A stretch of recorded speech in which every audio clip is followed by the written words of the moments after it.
Hey everyone, I'm Ashley Blankson and this is the Campfire. Today we are taking a look at 21-6A, which is one of the most top-heavy districts in the entire state. After realignment, here's the teams that reside in 21-6A. Beaumont United, Westbrook, North Shore, Humble, Atascocita, Kingwood, Summer Creek, and CE King. The Mustangs of North Shore have won 3 of the last 4 state titles in Division I. However, they aren't the only team that's dominated in the postseason. All 4 teams who made the playoffs last year went at least 3 rounds deep. That's pretty impressive. Let's analyze all the teams in this district in our film session. You have to start with defending 6A Division I state champs, North Shore. John Kay led the Mustangs to the promised land by starting a freshman quarterback, Caleb Bailey. So you know what that means. Bailey is back for the next 3 years, and he'll have one of his favorite targets, David Amador, in the fold too. Defensively, North Shore has one of the best secondaries in the state, with Javion Anderson and Jacoby Davis patrolling the backfield. Atascocita also has a young starting quarterback, as Zion Brown was thrust into the mix last year as a sophomore due to injury and did quite well. Torrey Blaylock at running back gives the Eagles a formidable 1-2 punch behind center. However, they will need to find a way to beat North Shore, who handed them 2 of their 3 losses last year. Summer Creek was a regional finalist last year, and they returned Melvin Nichols and Lloyd Avent to the backfield. CE King went 3 rounds deep last year, but have new head coach George Young. Their power is on the defensive line with Dylan Spencer and Kamard Kimball. Humble may have the best athlete in the district, as TJ West is a very sought-after wide receiver. Kingwood is led by all-district defensive back Josh Pelfrey, who was a star linebacker last year. Westbrook picked up only 2 district wins last year, and Beaumont United is new to 6A, and in this district, they might struggle.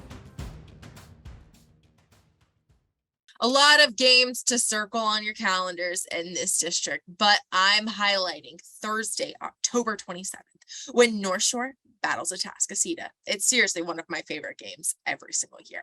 Now let's dig even deeper into 21-6A with Houston Chronicle reporter John Foreman and producer Ward Fasold and our district breakdown. All right, it is district breakdown time. We are talking 21-6A with my man John Foreman from the Houston Chronicle.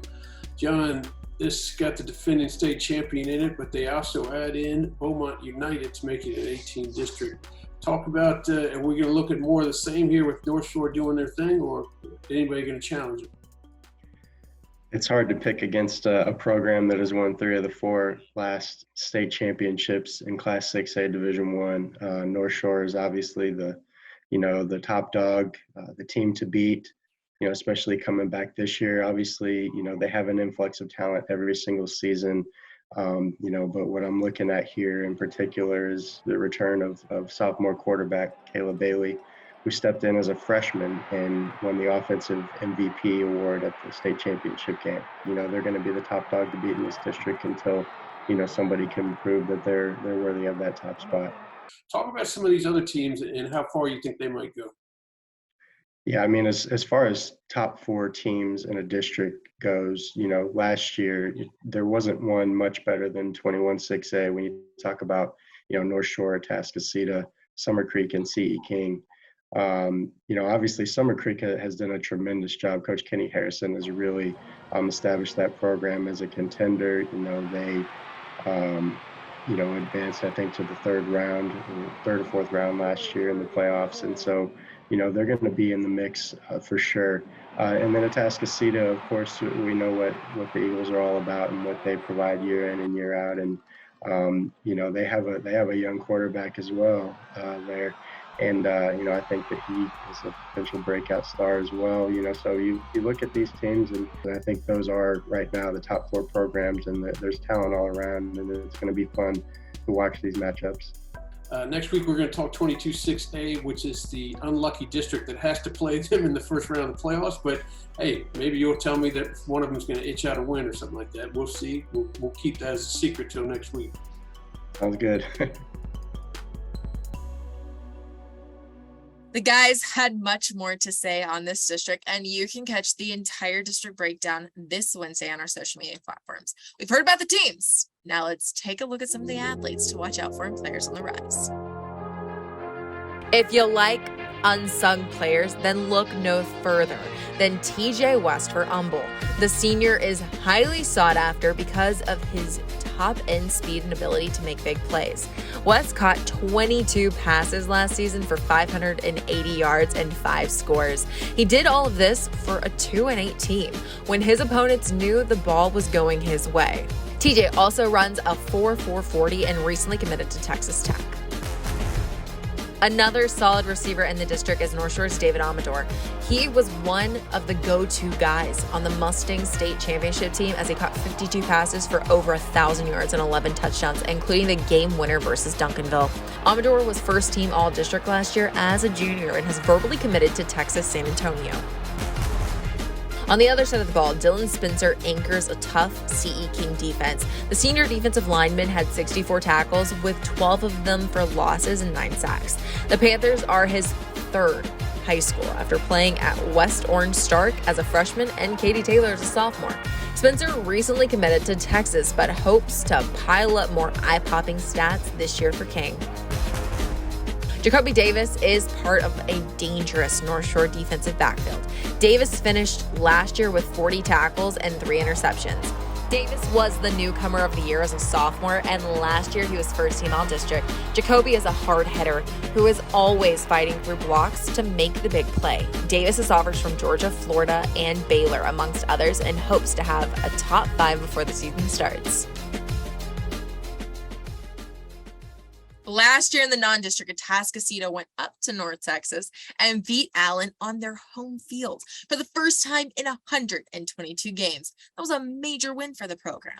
But as Eagles head coach Craig Stump told our Ward Fasold, Atascocita is looking for even more huge wins this season. They talk about that in our Media Day segment. All right, it is Media Day. We are talking 21-6A with the Atascocita head coach, Craig Stump. Coach, I appreciate you joining me, especially knowing the district that you're in. You're getting Beaumont United to move up with you guys, but it's still, that probably won't affect the top of the district, which is probably the most top-heavy district in the state. Talk about what you feel it's going to probably go down and help you get through to a district title in this district, what you're going to need to do. Well, number one, you always have to stay healthy, and that's just not something you can control. And I think that, as a coach, that's something that you worry about because you want to control, everything. And that's one thing you can't control. But we tell our kids we want to be at the top level of 6A Division I. And so my philosophy is play at it, even if it's all 10 games. I've been on the other side of that where we're in a very, very weak district, and our starters only played maybe like a half and maybe one series of the third quarter. And we got into we won district, and we got into the first round of the playoffs and playing a fourth place team and struggled. We won the game, but we struggled. But our guys, we figured out that through that season, our starters only really played time-wise like 6.5 games instead of 10. And so I'm all for, the harder the better, win or lose, whatever, it makes them better. I appreciate you joining us. It's always going to be one of the exciting districts for us. We always end up having 21-6A almost every Saturday on the show, and I assume it's going to happen again this year because you guys have a lot of good talent there. So good luck during the season. I appreciate you joining us. You can hear the entire interview with Coach Stump on our social media platforms this Friday. But if you just can't wait, hop on over to our podcast on Spotify and iTunes. That's going to do it for this week's show. Next week, we move on to 22-6A, where Deer Park took the crown last year. You can keep up with everything on the high school football scene on our Facebook, Twitter, Instagram, and YouTube accounts. Until next time, I am Ashley Willington, and thank you so much for watching Campfire.